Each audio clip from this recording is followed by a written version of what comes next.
¿Me escuchan? ¿Me escuchan? Sí, doctor. Sí, doctor. Sí, se escucha, doctor. Ya, un segundito, por favor. Ya voy a compartir este video, ¿ya? Voy a compartir la diapositiva.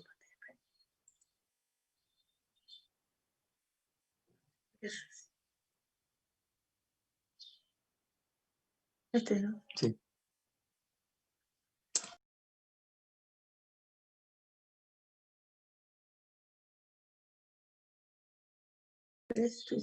¿Me escuchan? Sí, doctor. ¿Me escuchan? Ya. ¿Ven la diapositiva? Sí, doctor. Ya, perfecto. Bueno, con ustedes, buenas tardes. Disculpen la demora, tenía un pequeño percance logístico. Vamos a empezar sobre la teoría sobre hipoacusia. Pero antes de hablar sobre hipoacusia, quisiera hacer una pequeña reseña. ¿Qué cosa es la audición? ¿Cuál es la finalidad del oído? La finalidad del oído es la transformación, desde el punto de vista de la audición, es la transformación de una onda sonora en energía eléctrica. Esta transformación de la onda sonora en energía eléctrica, el oído tiene diferentes partes que hacen que este proceso se pueda realizar adecuadamente, o sea, tener una audición aparentemente normal. Nosotros en esta diapositiva estamos viendo el pabellón auricular, ¿correcto? Estamos viendo el conducto auditivo externo, estamos viendo una membrana timpánica, el tímpano, estamos viendo una caja que se conoce como el oído medio, estamos visualizando una trompa de Eustaquio, estamos viendo la parte interna del oído que presenta un caracol y presenta los conductos semicirculares. Si nosotros traducimos estas estructuras a lo que es audición, veremos que el pabellón auricular sirve para la captación de sonido. ¿Y por qué es importante esto? Porque cuando nosotros emitimos un sonido a otra persona para comunicarnos, este sonido sale en forma difusa. Estas ondas sonoras salen en forma difusa. Este pabellón auricular tiene esta forma como un embudo para captar estas ondas sonoras. Tenemos un conducto auditivo externo, que es como un tubo o un túnel, por lo cual el sonido se transmite. Se lleva el sonido por este conducto. El sonido va a chocar con el tímpano, porque el sonido choca con el tímpano amplifica el sonido y lo pasa al martillo que está justamente detrás del tímpano, que está soportando el tímpano está en el aire. Este martillo junto con el yunque y el estribo amplifican también a su vez el sonido para que este sonido finalmente ingrese como una onda sonora hacia lo que es el caracol. En el caracol, este sonido va a sufrir una transformación a energía eléctrica para de esta manera llegar al cerebro. De esta forma, nosotros podemos entender el sonido que nos han enviado, o sea, las palabras. De tal manera que nosotros vamos a tener una patología que puede ser en la transmisión de sonido, que se va a conocer como hipoacusia de conducción o de transmisión, y podemos tener una patología a nivel del nervio, que se denomina la hipoacusia de percepción o neurosensorial. Anatómicamente hablando, ustedes están viendo otra estructura que no le he mencionado, que es la trompa de Eustaquio. La trompa de Eustaquio le va a dar una presión a este oído medio. ¿Para qué? Para que esta membrana timpánica tenga la elasticidad suficiente para que vibre. Cuando hay alteraciones a nivel de la trompa de Eustaquio, que no es tema de esta clase, cuando hay alteraciones a nivel de la trompa de Eustaquio, se va a alterar también esa elasticidad de la membrana timpánica y por consiguiente nos va a dar también a nosotros hipoacusias. Ahora, ¿por qué es importante eso que le estoy mencionando o lo que le estoy diciendo?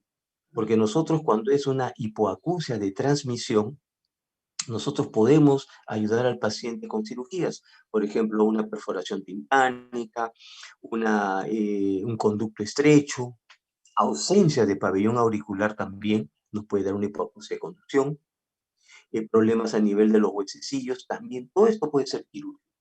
Pero cuando tenemos nosotros un daño a nivel del nervio, de la interpretación del sonido, ya no es quirúrgico.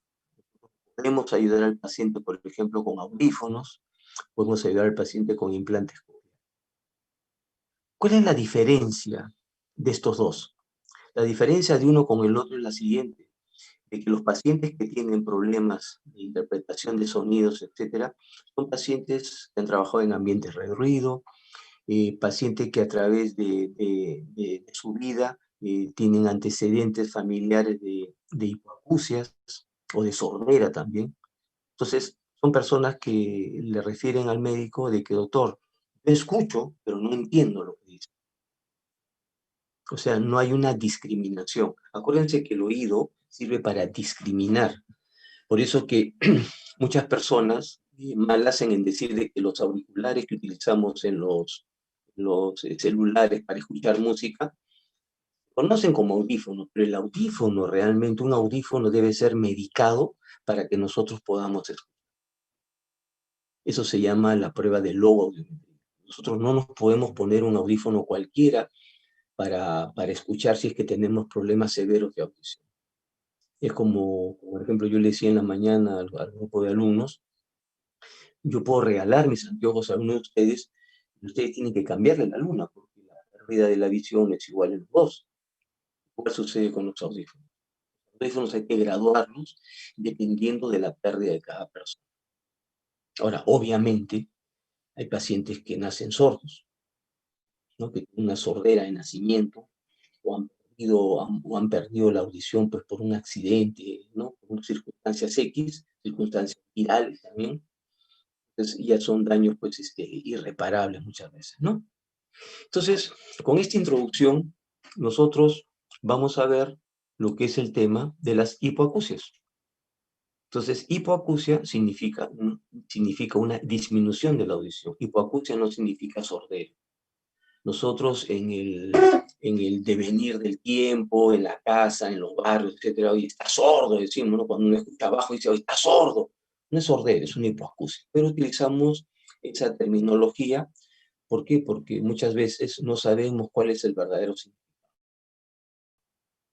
Entonces, las hipoacusias, como he dicho, pueden ser de conductivas o de transmisión, ¿correcto? Como he dicho, cuando los problemas son a nivel de la transmisión de sonido, y cuando los problemas son en el nervio se llaman hipoacusias neurosensoriales o de percepción.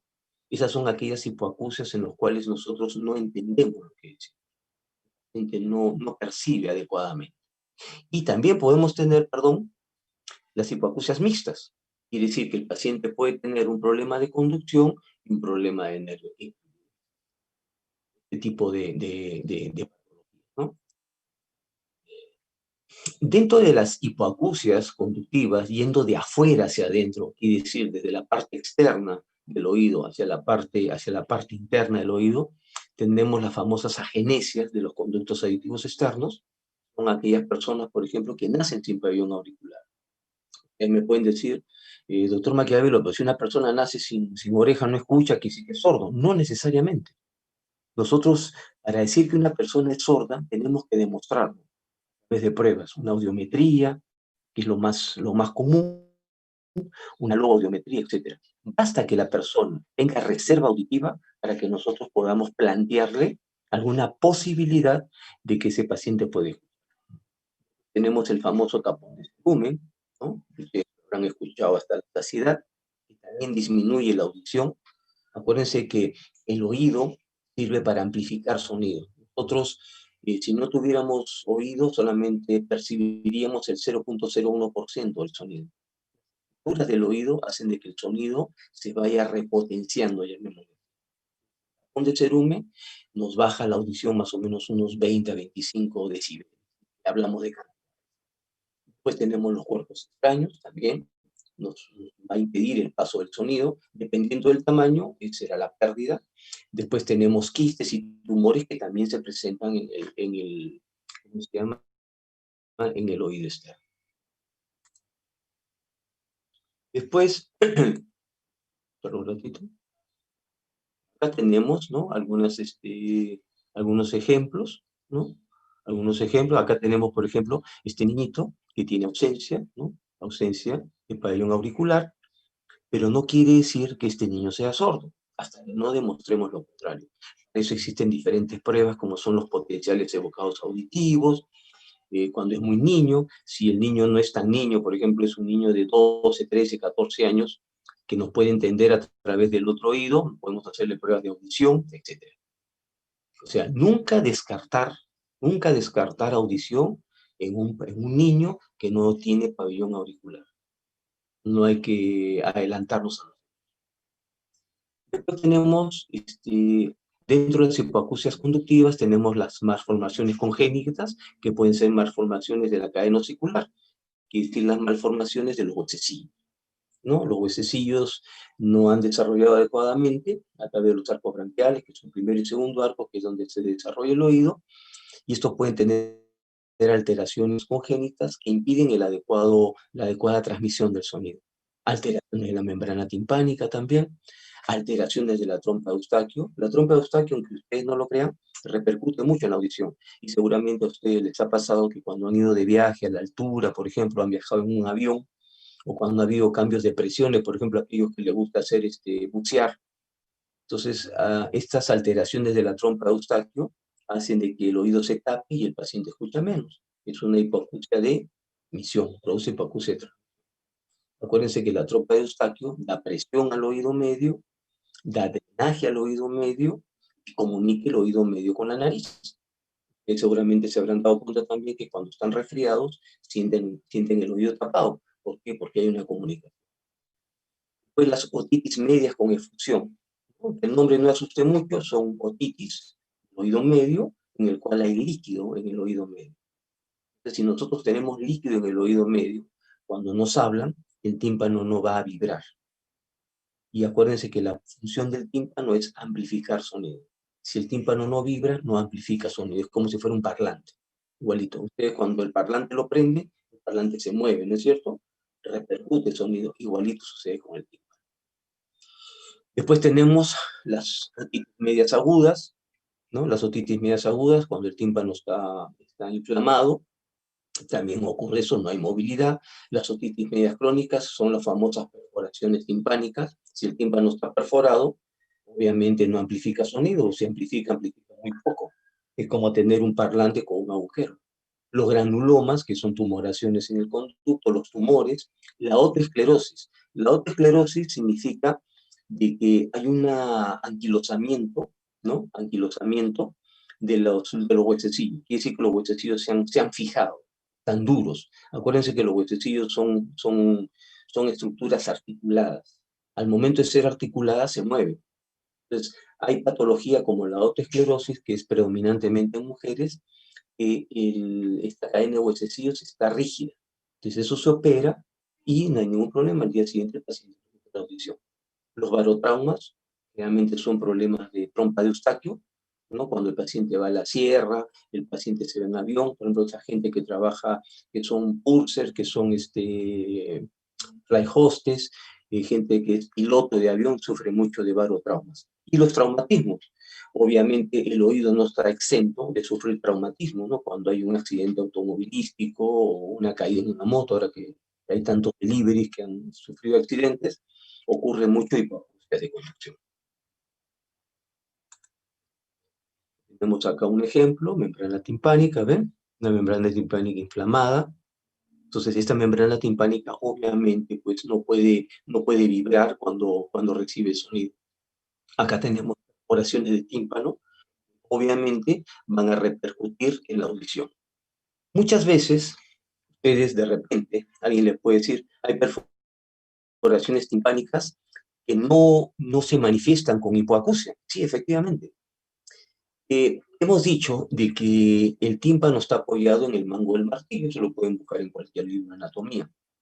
Si yo tengo una perforación central, justo al medio del tímpano, y una perforación de 40%, estamos viendo de que ese tímpano no está apoyado sobre el martillo. ¿Por qué? Porque hay una perforación. Entonces ese martillo no va a vibrar adecuadamente. Pero ¿qué pasaría si yo tuviera una perforación marginal? Yo digo marginal a unas perforaciones que sean no centrales, sino que estén alrededor, y que sean pequeñas, de 1%. Esta perforación, si bien es cierto, no va a repercutir en la audición. Ustedes me van a decir, doctor, no repercute en la audición, ¿para qué lo voy a operar al paciente? Se opera. por una sencilla razón. El tímpano no solamente sirve para escuchar, sino el tímpano también sirve para proteger. Ustedes imagínense un cuarto. Imagínense ustedes que la puerta del cuarto es la membrana timpánica. ¿Qué pasaría si ustedes hacen un hueco en la puerta, así sea un hueco pequeño en la parte alta de la puerta? ¿Qué va a pasar? Ustedes abandonan el cuarto 5, 6, 7 meses. Este agujero puede introducirse roedores, la tierra, etcétera, etcétera. Ese oído medio, una de sus paredes es la membrana timpánica, que es la pared más endeble. Entonces, si esa membrana timpánica tiene una perforación, por ahí se mete el agua, por ahí se introduce pues el champú, cuando van a la playa se mete la arenita, etcétera, y el oído medio se va a infectar. Entonces, una perforación, cuando está en el tímpano, por más pequeña que sea, así no dé problemas de audición, tiene que operarse. Quítense la idea de que solamente se opera cuando el paciente no escucha. No. A veces hemos tenido pacientes que son sordos de nacimiento con perforación. Hemos tenido que operarlos, explicándole al paciente, obviamente, que eso no quiere decir que van a recuperar la audición, ¿no? Porque mucha gente piensa eso, ¿no? Después tenemos las hipoacusias neurosensoriales, ¿no? Que pueden ser hipoacusias neurosensoriales congénitas, ¿no? En el caso tenemos las hipoacusias puras, las hipoacusias asociadas a otras anormalidades. O sea, hay síndromes, por ejemplo, síndromes genéticos, en los cuales tienen como agregado una hipoacusia. Y las anomalías cromosómicas. Dentro de las hipoacusias genéticas tenemos las hipoacusias puras, en los cuales tenemos las aplasias de Mundini, las aplasias Shaver, las aplasias de Alexander. Este tipo de aplasias presentan hipoacusias puras. Después tenemos las hipoacusias asociadas a otras anormalidades, por ejemplo, síndromes, ¿no? En pediatría hay muchos síndromes, ¿no? Cuando usted llegue en pediatría van a haber bastantes síndromes, síndrome de Waardenburg, el de Pendel, el de Terber, el de Usher, que están asociadas a hipoacusias neurosensoriales. ¿Qué quiere decir eso y por qué hago hincapié? Porque son hipoacusias en los cuales el nervio está dañado. ¿Ok? Después tenemos hipoacusias neurosensoriales, o sea, con daño en el nervio, en las anomalías cromosómicas. La trisomía 13-15, la trisomía 18. Por ejemplo, aquellos de ustedes que en algún momento trabajen en un hospital, o sean genetistas, van a encontrar muchas veces anomalías cromosómicas asociadas a hipoacusias neurosensoriales, o sea, con daño en el nervio. Después tenemos daño en el nervio que no son genéticas, que pueden ser hipoacusias puras, por ejemplo, la ototoxicidad. De repente a ustedes les toca trabajar en una posta, les toca trabajar en la sierra, en una zona donde hay mucho paciente que ha recibido tratamiento para TBC a base de streptomicina. Y la streptomicina es una droga ototóxica, que muchas veces da hipoacusia pura, neurosensorial, o sea, irreversible. Por eso que en el hospital, en los centros donde hay programas para tuberculosis, previamente, antes de iniciar el tratamiento al paciente con drogas antituberculostáticas, al paciente le piden una audiometría, o sea, una medición de la audición para ver si es que su audición se va a deteriorar con el tratamiento. Mirando esto, pero si el tratamiento va a hacer que pierda un poco de audición, entonces no valdría la pena el tratamiento. Pero en algunos casos tienen que ver ustedes el costo-beneficio. O sea, ese paciente más adelante puede utilizar un audífono. En una tuberculosis que no se trata, o sea, un paciente fallezca de tuberculosis, eso sería, no sería dable, ¿no? Porque nadie debe morir por una tuberculosis, salvo que pues, no haga caso al médico, no vaya a sus controles, etc.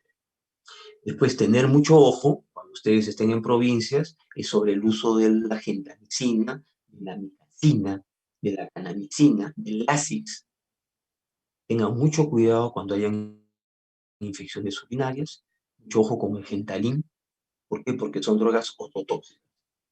La droga ototóxica da una hipoacusia neurosensorial.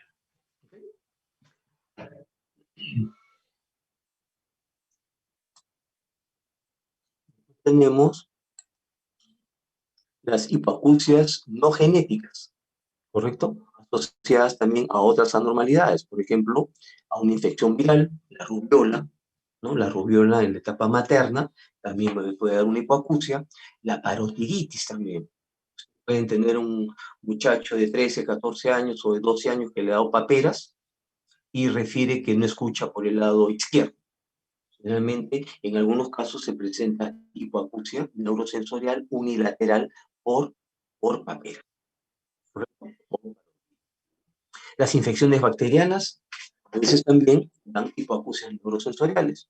Y hemos visto la ototoxicidad con la talidomina, pacientes que reciben quimioterapia, los trastornos metabólicos también, el creatinismo, la eritrobastosis fetal, las radiaciones, sobre todo en el primer trimestre.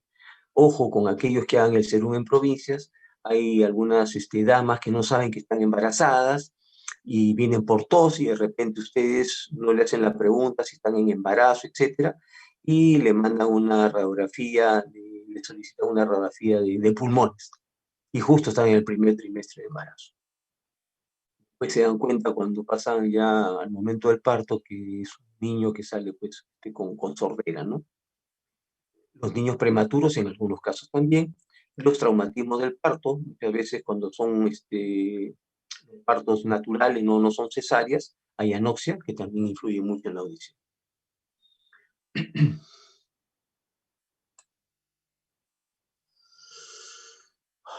Existen también ciertas hipoacusias neurosensoriales no congénitas que pueden ser tardías o adquiridas. Por ejemplo, las bacterianas, ustedes van a escuchar mucho las famosas laberintitis, infecciones del oído medio que pueden influenciar en hipoacusia.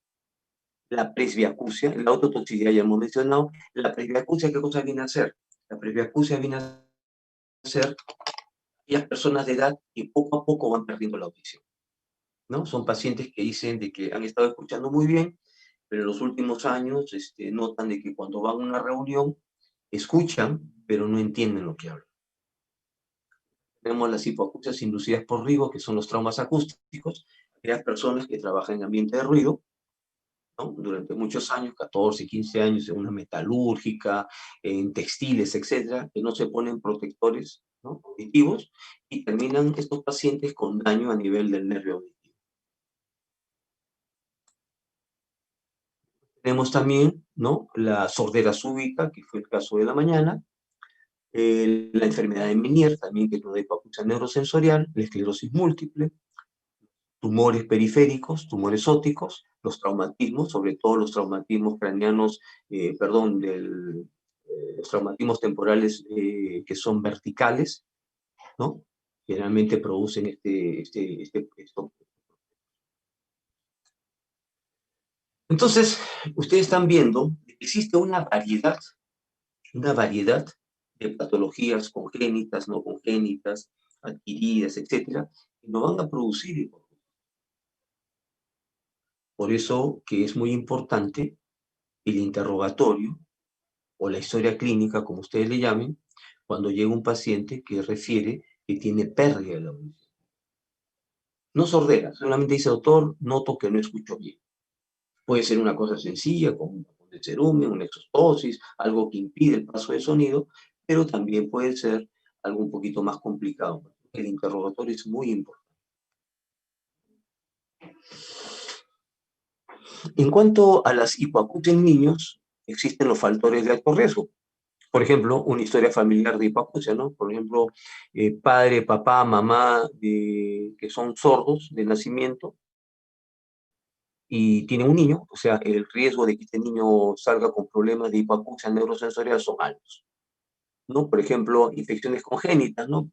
La mamá es una gestante y para en un sitio una vecina que es su amiga la visita y esta vecina tiene gatos, ¿no? Entonces puede transmitir la toxoplasmosis, que también es un factor de hipoacusia. Los citomegalovirus, el herpes, la rubiola, etc.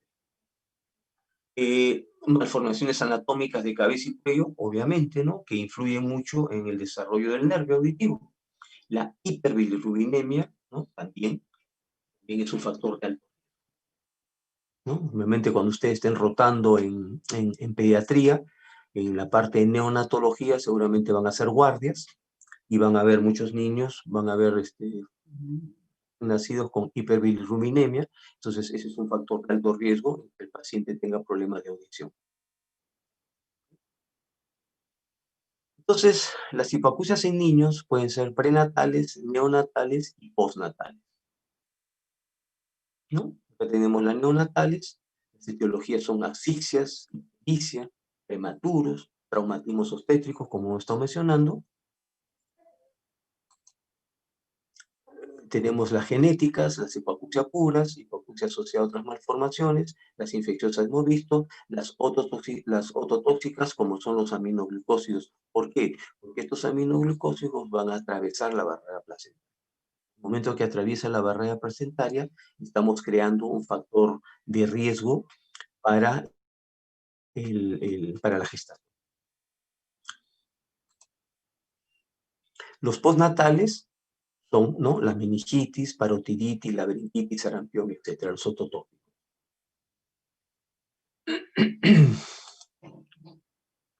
¿Qué hacer cuando nosotros tenemos un paciente con hipoacusia? Primero la historia clínica, preguntar desde cuándo, qué pasó, qué estaba haciendo, etc. Los antecedentes familiares, ¿no? El examen general y de otorrino, ¿no? El oído, la nariz, la garganta, desde el punto de vista de otorrino, oído, nariz y garganta, ver si hay alguna malformación congénita, si hay ausencia del pabellón auricular, o sea, el examen que debe hacerlo. Después tenemos la acumetría y la audiometría. ¿Y cuál es la diferencia acá? De que la acumetría nos va a dar a nosotros un diagnóstico cualitativo. Quiere decir de que nos va a dar un diagnóstico en el cual nosotros no podemos hablar de cantidades de pérdida, en decibeles. En cambio, en la audiometría, nosotros podemos hablar de cantidades. Por ejemplo, decirle, mire señora o señor, usted tiene una pérdida de 60 decibeles, 70 decibeles, 80 decibeles, etc. En cambio, en la acumetría no. En la acumetría solamente le podemos mencionar que tiene una hipoacusia conductiva, neurosensorial o mixta. Después tenemos otra prueba que se llama la logoaudiometría. En esta prueba, nosotros vemos de que, por ejemplo, le decimos al paciente, mire señor, usted tiene una hipoacusia neurosensorial, severa, a moderada, severa, grave, por eso que usted no escucha pero no entiende. Bueno, entonces, ¿qué hago? ¿Qué puedo hacer? Vamos a hacerle una prueba para ver si usted puede o no utilizar audio. Entonces se le hace la logoaudiometría. Dependiendo de esta prueba, nosotros le hacemos la receta para que el paciente pueda utilizar audio. Después tenemos otra prueba que se llama timpanometría. Esta prueba de timpanometría mide la movilidad del tímpano. A través de esta prueba nosotros podemos certificar y demostrar que ese paciente tiene líquido en el oído, que ese paciente tiene, por ejemplo, una luxación de cadena, etc. Después tenemos los potenciales, perdón, se pasó la diapositiva, tenemos los potenciales evocados auditivos, ¿no? Que generalmente lo utilizamos cuando es un paciente muy niñito, que no le podemos hacer una audiometría. Ustedes saben que la audiometría se hace en una cabina con el paciente solo. Entonces, el niño no va a poder contestarnos si escucha o no escucha. Le pedimos potenciales evocados auditivos. En algunos casos también pedimos cuando el paciente, dentro del protocolo para operar implante coclear, se pide potenciales evocados auditivos. Después hay otra prueba que se llama emisiones otoacústicas. Generalmente se utilizan en los recién nacidos. Emisiones otoacústicas tienen una certeza de 50%, pero nos puede indicar de que si ese niño, que ese recién nacido, perdón, está escuchando. Más que nada serviría esta última prueba como un despistaje. ¿Okay?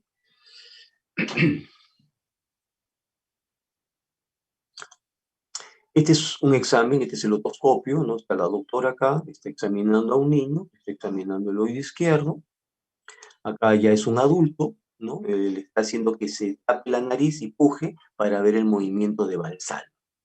Este movimiento de Valsalva, ¿qué cosa quiere decir? De que al momento de pujar, el aire que yo estoy pujando, como no puede salir ni por la nariz ni por la boca, porque estoy con la boca cerrada, va a pasar a través de la trompa de Eustaquio y va a tratar de salir por el oído. Hace un rato les expliqué y les dije de que el oído medio es como una caja, en los cuales la puerta, o sea, la parte más endeble, viene a ser el tímpano. Si yo hago presión interna hacia afuera, obviamente que el tímpano se va a mover. Si se mueve es un signo de Valsalva. Si no se mueve, al momento de pujar, es un signo de Valsalva negativo. Entonces, ¿qué cosa me está diciendo eso? De que la trompa de Eustaquio está obstruida. Moco. Puede haber un problema de trompa, un tumor de trompa también. ¿Qué pasaría, por ejemplo, si el tímpano está perforado y yo agarro, tomo aire, me tapo la nariz, me tapo la boca y pujo? El aire va a salir por el oído, porque el tímpano está perforado, entonces se va a escuchar un silbido. Entonces el paciente así, doctora, doctor, siento que como que el aire sale. Es que el tímpano. Entonces ya no sería maniobra de Valsalva. ¿Por qué? Porque la maniobra de Valsalva es cuando el tímpano está íntegro.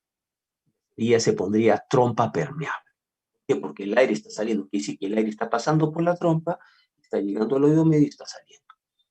¿Qué pasaría si el paciente tiene perforación timpánica, puja y no sale el aire? Yo diría, entonces, trompa obstruida. ¿Por qué es importante estos datos? Al momento de poner el injerto al paciente, revisar la trompa y aspirarla. ¿Para qué? Para que no tenga moco. Porque la finalidad de la trompa es darle permeabilidad y darle desagüe al oído medio. Entonces, si la trompa está llena de moco, esa membrana timpánica, ese neotímpano que se ha puesto, ese tímpano nuevo, llamémosle así, se va a volver a perforar.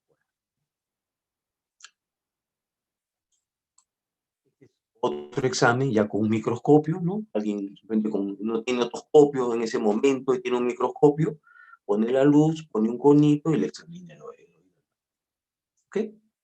Después tenemos lo que me preguntaron en la mañana, las famosas pruebas acumétricas, que son la prueba de Weber, la prueba de Weber, o Weber, como quieran llamarle, que se pone, este es un diapasón que ustedes lo están viendo en la figura, de 512 Hz, que tiene sus dos raíces y tiene su mango. Perdón, tiene sus raíces, tiene sus dos antenitas, entonces se coloca en el vértice del paciente, primero se golpea la parte de arriba para que emita un sonido, y se le coloca el paciente, siente la vibración por el lado derecho y por el lado izquierdo.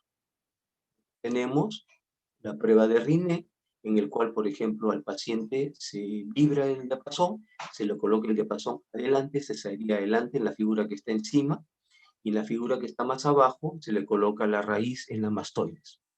Normalmente, el paciente debe de decir que escucha más cuando le colocan al pabellón, cuando le acercan al pabellón auricular el diapasón. ¿Por qué? Porque esta es la vía de transmisión, la vía que se escucha más. La vía que se escucha menos es la vía neurosensorial.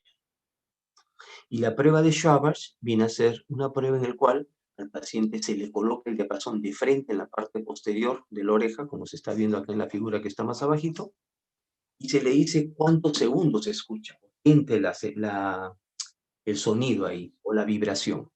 Normalmente debe ser de 12 a 14 segundos. Si el paciente escucha 20, 25, 30, se llama Schwarz alargado.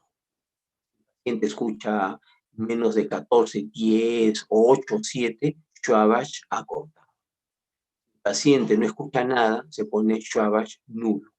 Esto es característico, el nulo o el acortado, de las hipoacusias neurosensoriales. ¿Ok? Esto que está acá es un audiómetro. Con este aparato yo puedo medir la audición del paciente. Ustedes están viendo los auriculares, uno rojo, otro azul. Rojo va en el lado derecho y azul en el lado izquierdo. Vamos a suponer que el rojo está malogrado. Utilizo el azul para el lado derecho, me paro y le cambio otra vez al lado izquierdo. Estos colores están hechos solamente de forma didáctica para diferenciar un oído del otro, pero por los lados se escucha igual. Tenemos un botón que está acá, un cordoncito que tiene un botoncito rojo. Este botón va dentro de la cabina, y cuando el paciente escucha, presiona este botón y en este panel que está acá afuera se prende una luz roja que me indica que... ¿Cuál es la finalidad de esta prueba? Yo emito un sonido, el paciente escucha dentro de la cabina porque yo estoy afuera, el paciente aprieta y se prende la luz. Si yo le emito un sonido al paciente por el lado derecho, el paciente no escucha, no va a apretar nada, entonces quiere decir que ¿eh? La cabina, acá está el paciente, y uno va sentado en la parte de afuera. Por eso que a un niño de 3 años no lo van a dejar solo en la cabina. No, pero entra con su mamá, pero ¿quién aprieta? La mamá no va a apretar. La prueba es para el paciente, no es para la mamá. Entonces, estas pruebas son individuales. ¿eh? Y la timpanometría es la emisión de una onda directamente, acá está, están haciendo una prueba de timpanometría, una onda, y esta onda se graba. Puede ser una onda para la izquierda, para la derecha, plana. Cuando hay líquido en el oído, generalmente las ondas son planas. Cuando hay, por ejemplo, una fractura de la cadena osicular, en lugar de tener este piquito como un cerro, no se juntan. Las dos paralelas no se llegan a juntar. Se siguen de frente. No se forma el cerrito.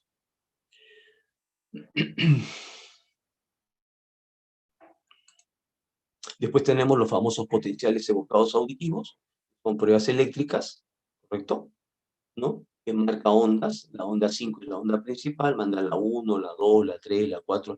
En algunos pacientes estas ondas no aparecen, quiere decir que ese nervio está dañado, no es un potencial evocado ausente. Cuando no existen estas ondas, quiere decir que el nervio no está funcionando. No hay nervio. Después tenemos las emisiones fotoacústicas, que como les he dicho, se hace generalmente en los recién nacidos para descartar problemas si es que el niño escucha o no escucha. ¿Ok? ¿Ven? Estas son emisiones fotoacústicas que le coloca recién nacido. Acá también ven, es un recién nacido. Está con su mamá, acá está en una cunita, ¿no? Para ver si escucha o no escucha. Habían dado una ley que a todo paciente recién nacido deberían hacer estas pruebas, pero bueno, esto no se está cumpliendo. ¿Ok? Y bueno, eso sería todo. No sé si tienen alguna duda, alguna pregunta, que no se han quedado dormidos. ¿Alguna duda, muchachos? Buenas tardes. Sí, dígame.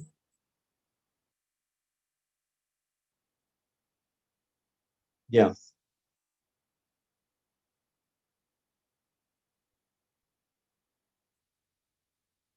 Mire, empezando, esos son auriculares. Auriculares, ¿correcto? Muy bien. Entonces, nosotros, todas las personas tienen un umbral de audición y un umbral así como tienen un umbral de dolor, tienen un umbral de audición, ¿correcto? Entonces, nosotros cuando, por ejemplo, vamos a poner un ejemplo bien sencillo. Vamos a suponer que tu nombre, perdón, es la señorita que me preguntó, Blanca. Vamos a suponer que Blanca se va con una amiga X a una fiesta, ¿no? Una fiesta, una discoteca, que por ahora como hacen así las reuniones los muchachos, dicen mi reunión va a ser en tal discoteca. Entonces llega Blanca con su amiga y Blanca le dice a su amiga, oye, está muy fuerte el sonido, ¿no? Está bien fuerte la música. Y la amiga le dice, no, no, Blanca, para mí está bien, no, no está muy fuerte. ¿Eso qué cosa quiere decir? De que Blanca y su amiga tienen diferente umbral de sonido. Como hay un umbral de dolor, hay gente que es hincar y no le duele, hay otros que le pone así un poquito y saltan, ¡ay, pero cómo te va a doler eso! Es que me duele, pues me duele, y la gente se queja, igualito. Entonces, ¿qué sucede cuando por ejemplo, tú, Blanca, por ejemplo, se pone a trabajar en una fábrica textil, en el cual el sonido está más allá del permisible? Vamos a suponer pues 600 decibeles, 700 decibeles, que normalmente debe ser 100 decibeles, que ya es alto. Cuando ustedes vean una prueba audiométrica, van a ver que 100 decibeles es un sonido fortísimo. Ustedes han visto en el caso clínico en la mañana 120 decibeles como máximo, que es lo que dé el aparato. El audiómetro da de volumen 120 decibeles, porque 120 es demasiado, ¿ya? Es bastante fuerte. Entonces, vamos a suponer que Blanca se pone a trabajar en una fábrica textil, qué sé yo, y trabaja de operaria. Y todos los días está con 600 decibeles. Al comienzo a Blanca le va a molestar el sonido. Pero ya poco a poco, Blanca se comienza a acostumbrar. Y no es que Blanca se haya acostumbrado, sino que su oído nervio, al comienzo, les molesta el ruido porque el nervio se inflama. Conforme va pasando el tiempo, ya esa inflamación del nervio se vuelve una costumbre. Entonces, ¿qué sucede? Blanca trabaja 10 años ahí en la fábrica, deja de trabajar en su casa, nadie le va a hablar pues a 600 decibeles, le van a hablar como estoy hablando yo, a 30 decibeles, por ejemplo. Entonces, Blanca va a decir, oye, no te escucho, háblame más fuerte. Cuando pone el televisor, va a ver de que cuando ponen el volumen en 14, 15, no escucha, va a tener que ponerlo en 25, 30. Entonces, ese oído ya está dañado ese nervio. De igual manera sucede con los auriculares que usan en los radios. A ustedes seguramente no les ha pasado que cuando suben a un transporte público hay un muchacho X sentado ahí escuchando música, ustedes se sientan al costado y ustedes están escuchando la música. Supone que los auriculares son para que uno solo escuche la música. Y decir que esa persona está escuchando música por encima de los decibeles permitidos. Eso daña el nervio. Con el tiempo, no le voy a decir que va a pasar en una semana, pero con el tiempo, ese paciente va a notar de que su audición ha disminuido por daño acústico. Otra cosa es, por ejemplo, en la época del terrorismo, vamos a suponer que Blanca estaba caminando y justo a 40 metros tiraron un coche bomba, explotó. Ponle a 100 metros. Esa onda sonora, brusca, repentina, le puede causar un trauma acústico.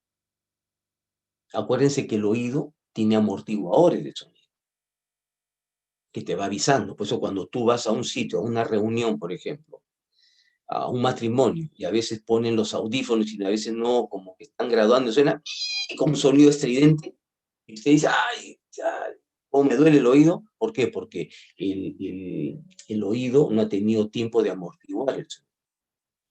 Entonces, todos esos ruidos producen daño en el nervio. Eso ya es irreversible.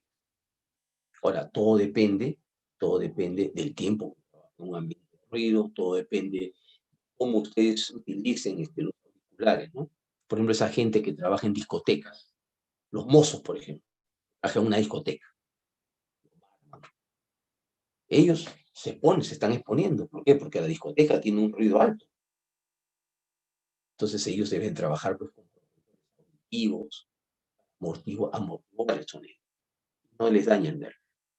¿Ok? ¿Está bien, Blanca?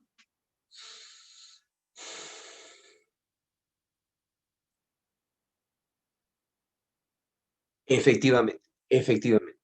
Así es, así es. ¿Nunca te ha pasado que cuando has ido a una reunión, una fiesta, y has llegado a tu casa, tú sientes como un retumbe en tu oído? Es porque el nervio está inflamado por el exceso de ruido. Por eso, claro. Ahora, imagínate si eso lo haces todos los días. Por eso yo siempre recomiendo, cuando ustedes vayan a un matrimonio, etcétera, procuren no estar cerca a los parlantes. Más cerca está al parlante, más sonido estás recibiendo. Bien. Ok. ¿Otra pregunta, otra duda que tengan, por favor?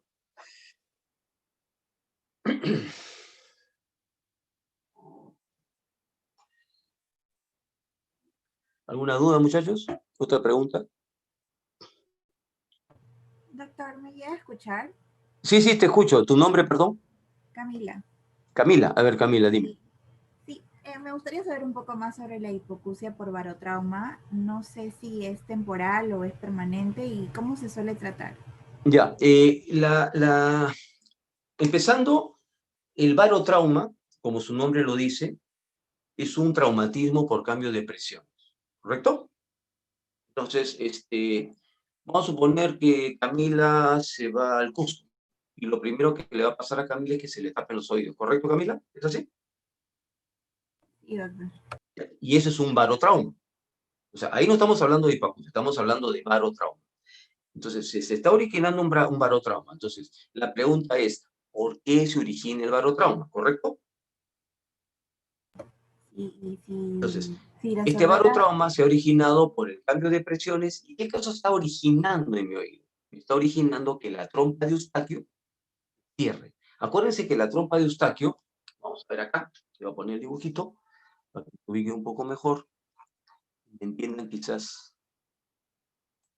La trompa de Eustaquio, que está el dibujo acá, va a comunicar el oído medio, que estamos viendo ahí donde están los huesecillos, y tiene otra abertura que va a comunicar con la rinofaringe. La rinofaringe. ¿La rinofaringe qué cosa es? La rinofaringe empieza donde termina la nariz. ¿Y dónde termina la nariz? En la coana. O sea, la rinofaringe va desde donde termina la fosa nasal en la coana hasta el velo del paladar. Si ustedes abren la boca y se tocan el paladar duro, que es hueso, más atrás está el paladar blando, que es como una telita, hasta ahí, de ahí para arriba, es rinofaringe. En ese trayecto, ahí desemboca la trompa de Eustaquio. Entonces, ¿qué sucede? Cuando tú te vas a la sierra, esta trompa de Eustaquio se cierra en la rinofaringe. Por eso que el paciente comienza a masticar chicle y algunos cometen el error de tomar aire, taparse la nariz y pujar para que la trompa se abra. Esta trompa de Eustaquio se abre cuando nosotros masticamos. ¿Por qué? Porque alrededor de la cara faríngea, o sea, esta trompa tiene su cara faríngea, que es la rinofaringe, y unos músculos estafilinos que cuando nosotros masticamos o abrimos la boca grande, la trompa se abre. Entonces, si nosotros estamos en la altura, lo que tenemos que pensar es que se me ha cerrado la trompa y por eso se me ha tapado el oído. Entonces, ¿qué cosa hacer ahí? Solamente masticar chicle, pero no tomar aire y pujar, hasta que ¡pac!, la trompa se...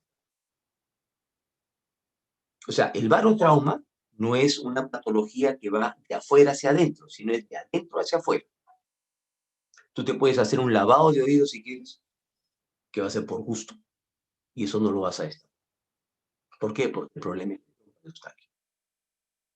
Entonces, ¿qué cosa puedes hacer ahí? Pues, y vamos a suponer que justo ese día que viajó Camila estaba resfriada, peor todavía. Entonces le dice al paciente, doctor, estoy resfriado, pero me voy a ir al cuco. Utiliza gotas nasales, mastica. ¿Para qué? Para que la trompa no se cierre y no sientas el oído. ¿Ok? Por eso se llama barotrauma, porque es un traumatismo por cambio de presiones. Este es muy común, por ejemplo, en los que son buzos, en los que son pilotos de avión, por más que las cabinas tengan su sistema de presurización, etcétera, pero siempre se está peor. Y si tú viajas en avión estando resfriado, o si eres alérgico, obviamente esa sensación de oído tapado es mucho más evidente. ¿Ok, Camila? Sí, doctor, gracias. De nada. ¿Otra pregunta por ahí? ¿Alguien que desee saber algo? Sí, doctor, buenas tardes. ¿Con quién hablo, por favor? José Carlos. José, dime. Doctor, ¿cómo diferencio yo o diagnostico una hipoacusia de una sordera? Es decir, ¿sordera se considera una persona que no escucha nada totalmente o es a partir de cierto grado de decibeles que se No, mira, consideraría escúchame. sordera? No, mira.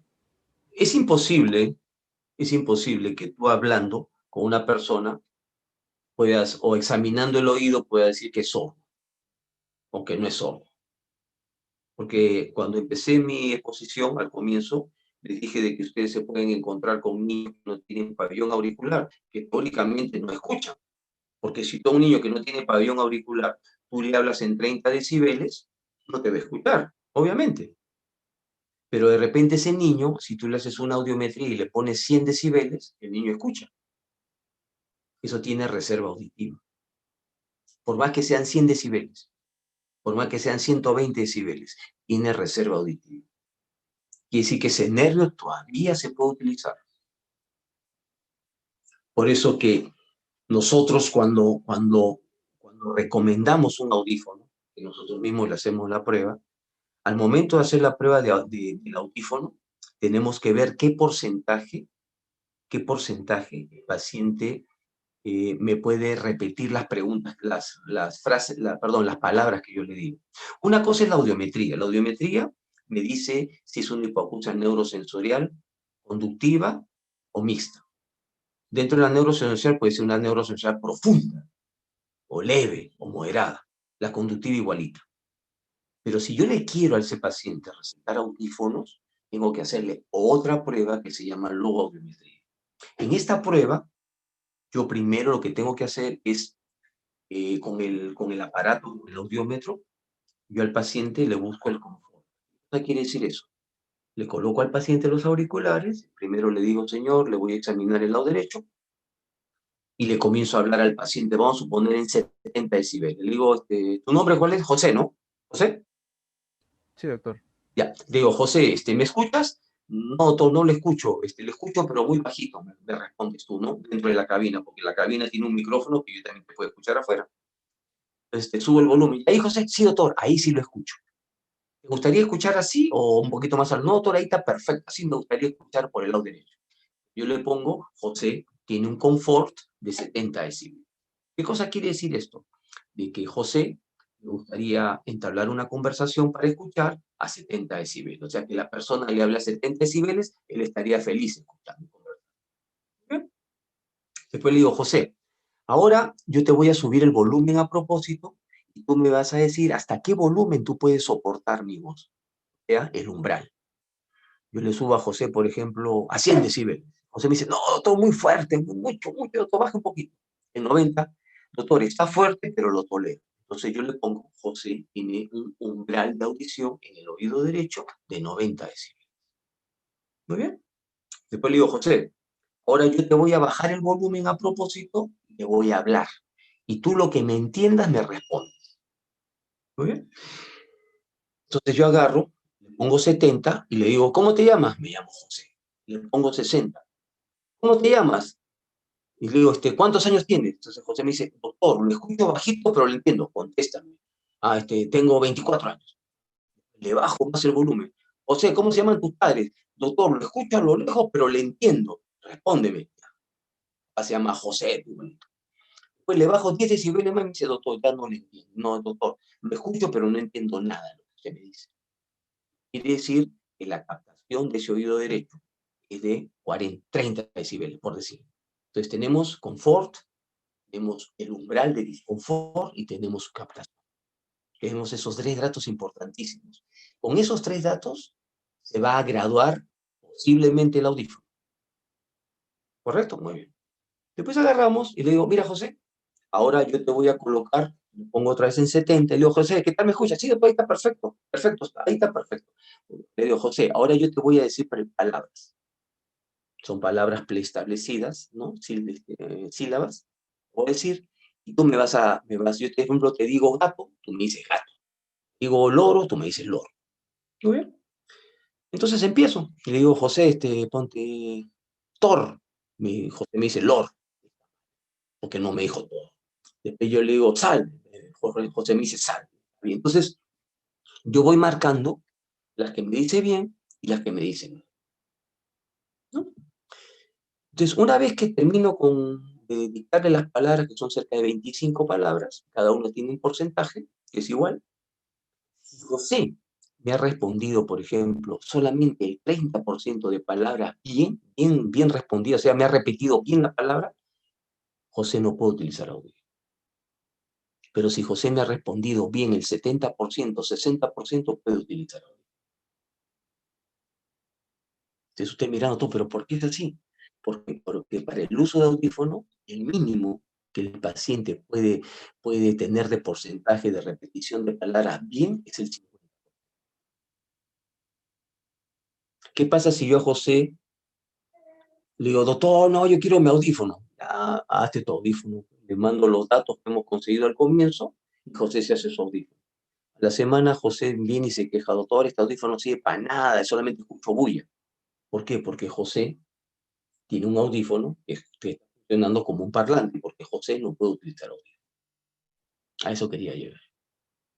El audífono es para discriminar, entender, no es para escuchar sonido nada más.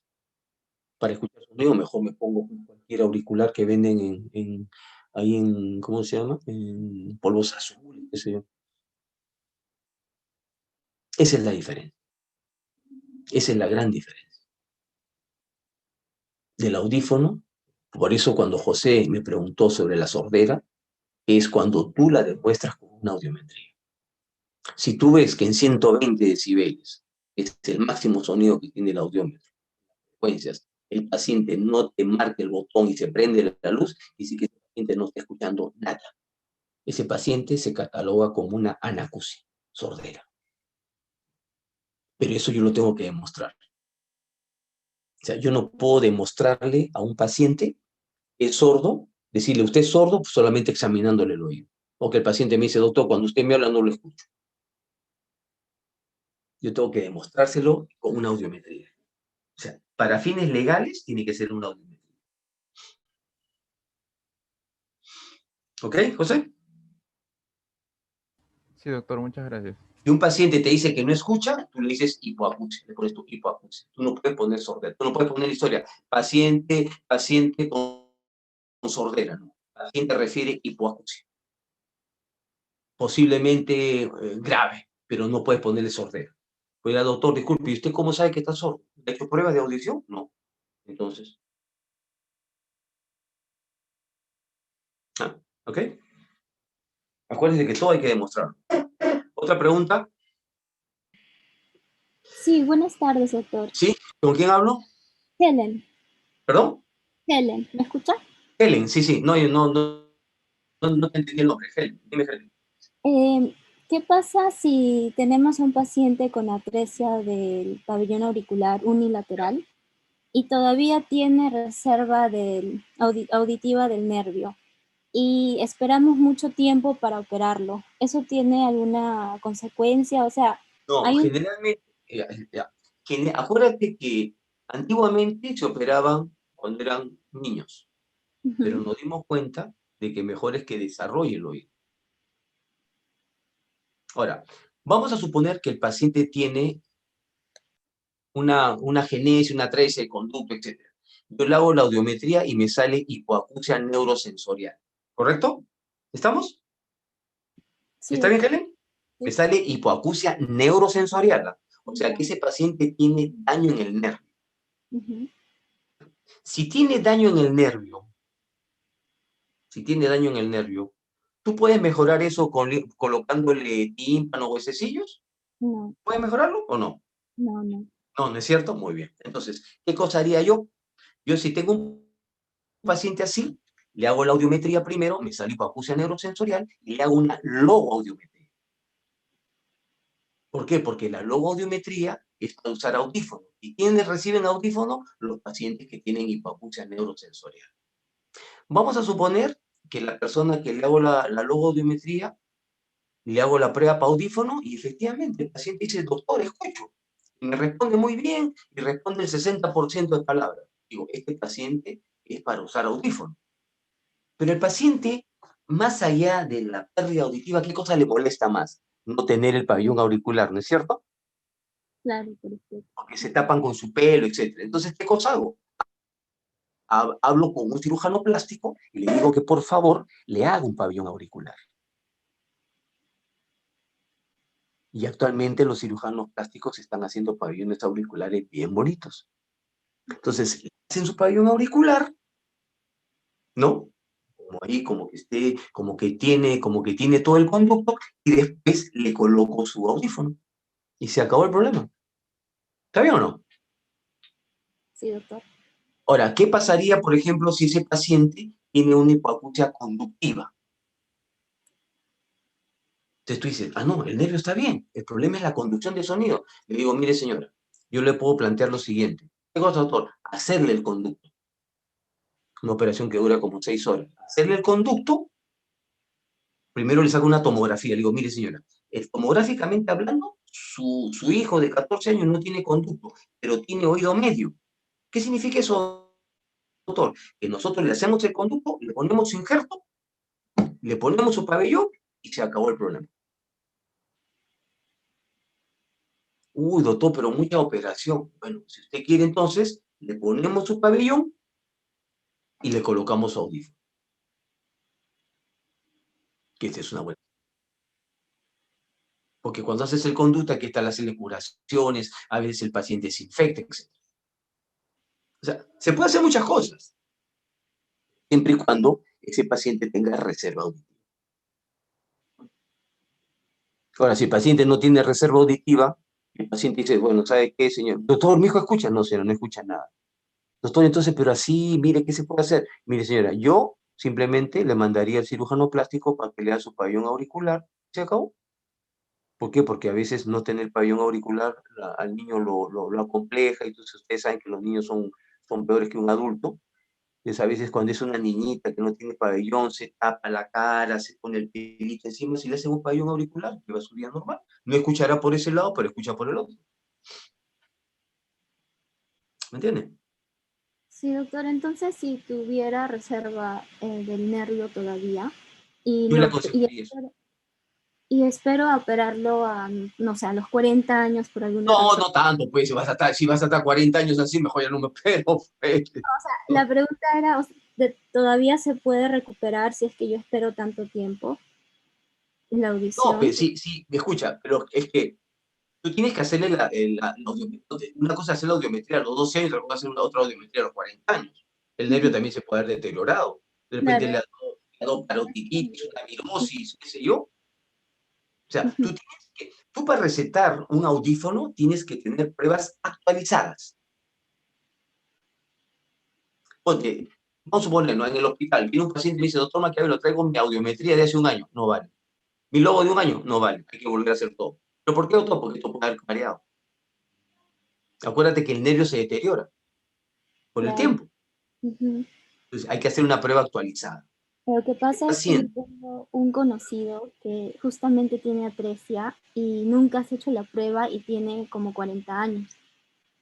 Entonces que se haga la prueba de audición, si tiene una hipoacusia neurosensorial severa, que se haga la prueba de logoaudiometría para ver si puedo usar audífono. Si puedo utilizar audífono, hice una hipoacusia neurosensorial, operándolo no va a conseguir nada. Así le pongas un conducto, no va a recuperar audición porque el problema es el nervio. Le dices que se pone su pabellón auricular y se pone su audífono y se acabó. Siempre y cuando pase la prueba del audífono. ¿Me entiendes? Pero de todas maneras hay un chance de que ese nervio ya se haya deteriorado, ¿cierto? ¿Perdón? Hay un chance de que ese nervio ya se haya dañado por todo el tiempo. No necesariamente. ¿Por qué? Porque, mira, escúchame, Helen, tú puedes encontrar gente de 80 años que tiene buena audición y puedes encontrar niños de 12 años que usan anteojos. Okay. O sea, todo depende. O sea, mientras no le hagas la prueba, tú no le puedes dar una expectativa al paciente. Eviten hacer esos comentarios con el paciente. No se preocupe, yo creo que sí todo va a salir bien. Esa es la prueba. No, señor, pero señorita, doctor, usted me dijo. Te corres un riesgo. Dile, mire, señor, ahorita no le puedo decir nada porque usted hay que hacerle estas pruebas. En estas pruebas, cualquier cosa que yo le diga puede ser falsa. Sea para bien o sea para mal. Nada más. Ok, doctor. Gracias. De nada. ¿Otra pregunta?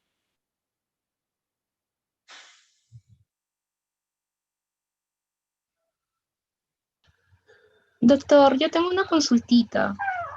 ¿Consultita? ¿Con factura o con recibo? Bueno, depende. A ver, ya, esa doctor. consulta ya parecen consultas, ¿eh? A ver, dime. esa es la diapositiva, sino que... No, ¿sabes lo que pasó? Que en una rotación hace 2 años me hicieron una consulta. Me dicen, doctor, ¿qué pasaría si el paciente es así? Ya salió. ¿Y quién es el paciente? Mi perro, me dijeron. Así me dijo, no. Oye, le digo, ¿qué te pasa? No, doctor, es que mi perro yo lo llamo y no me contesta. No, la consulta es de la diapo, sino que no me quedó muy claro algo. A ver, dime. Es que en la diapositiva decía hipoacusia conductiva, el traumatismo. Y también lo de la hipoacusia neurosensorial, también el traumatismo, fracturas. Así es. Ajá. Entonces, como que las dos dicen fracturas y eso no me quedó muy claro y como que depende mucho cómo es la fractura. Si es una fractura horizontal o vertical. Depende mucho. Y esa es la tarea que te mando. Fracturas, hipoacusias, en relación de hipoacusia con fractura. Peñasco. Ya. Eso es lo que buscas. sea, tú tienes que ver cómo es la fractura. ¿Es una fractura así? Generalmente es hipoacusia conductiva. Si es una fractura así, es neurosensorial. Esa es la tarea que te encomiendo. Ah, ok, entonces depende del tipo de fractura para poder determinar si es Efectivamente, mi sensorial estimada. o es conductual. Efectivamente, así es. Ah, ok, ya, doctor. Esa era mi duda. Esa era la Ya. consultita. Ya, felizmente. No se preocupe, gracias, doctor. ¿Otra pregunta? ¿Nadie más, muchachos? ¿Son 150? ¿No? ¿Alumnos? Dime, ¿quién habla? No, una consulta, ¿quién me dijo una consulta? ¿Tú has sido, no? Creo. ¿Tu nombre es? ¿Otra, Blanca? A ver, Blanquita, dime.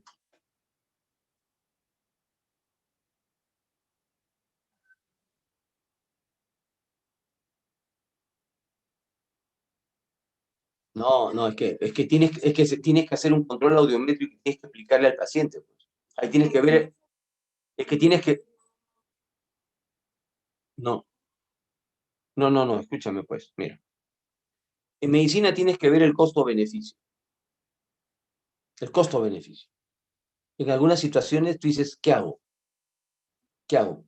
¿Cuál es lo más importante? Le explicas mire, señor, usted, este tratamiento para la tuberculosis hay que usar estreptomicina. Pero la estreptomicina, a su vez, es una droga autotóxica. ¿Qué cosa quiere decir eso, doctor? Que usted puede perder audición. No sordera, pero puede perder audición. Pero otra cosa, no, señor, usted tiene que usar estreptomicina. Usted ha llegado a tal punto que tiene que usar estreptomicina. Entonces tú le planteas eso al paciente y le haces su examen paciente previo de audición. Porque de repente la tuberculosis le ha dañado el sistema auditivo, también puede ser, ¿no? Entonces tú le explicas al paciente, doctor, ¿y qué pasaría si yo pierdo audición mucho y no escucho nada? Audífono. Si a ti te plantean eso, ¿tú qué dices? No, yo prefiero quedarme con la tuberculosis por no ser sordo. Obviamente vas a escoger, dice doctor, bueno, a mí me importa, pues, ¿no? Siempre vas a estar en esas disyuntivas, los que son cirujanos, los que dan este tipo de tratamientos. Pacientes que tienen con cáncer, por ejemplo. Mire, señor, usted va a tener estos problemas, pero hay que hacerlo, no hay otra forma. Entonces tú le planteas todo lo que va a suceder. Los pacientes que reciben quimio, ¿qué le dicen? Cae el pelo, va a tener náuseas, vómitos. Bueno, ya, pues no importa, dicen, ¿no? Todo sea para sanarme, ¿no? Entonces tiene que ver siempre el costo-beneficio. ¿Okay? Y siempre hacerle su examen auditivo.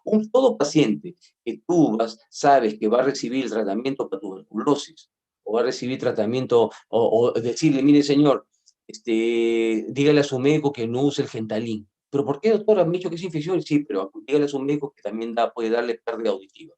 Puede buscar otro tipo de medicamento. Norflex, por ejemplo. Norfloxacino también sirve para infecciones urinarias. Lo que pasa es que el Gentalin es lo que abunda más, pues, ¿no? Siempre plantearle al paciente lo que puede suceder. ¿Ok?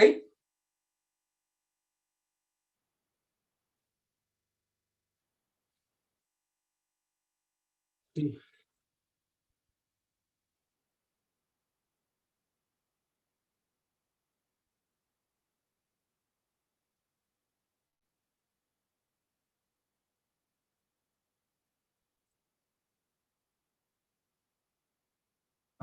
No.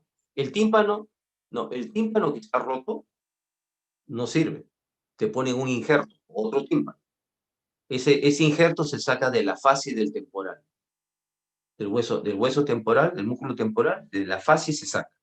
Ahora, obviamente no tiene las mismas características del tímpano, porque el tímpano tiene una capa muscular al medio, que es lo que la hace flexible. Pero esta fascia del temporal, si uno la cuida muy bonito en el transcurso de su vida, te sirve y no hay ningún problema. Pero toda perforación debe ser operada, porque sirve de protección. ¿Okay? ¿Otra pregunta?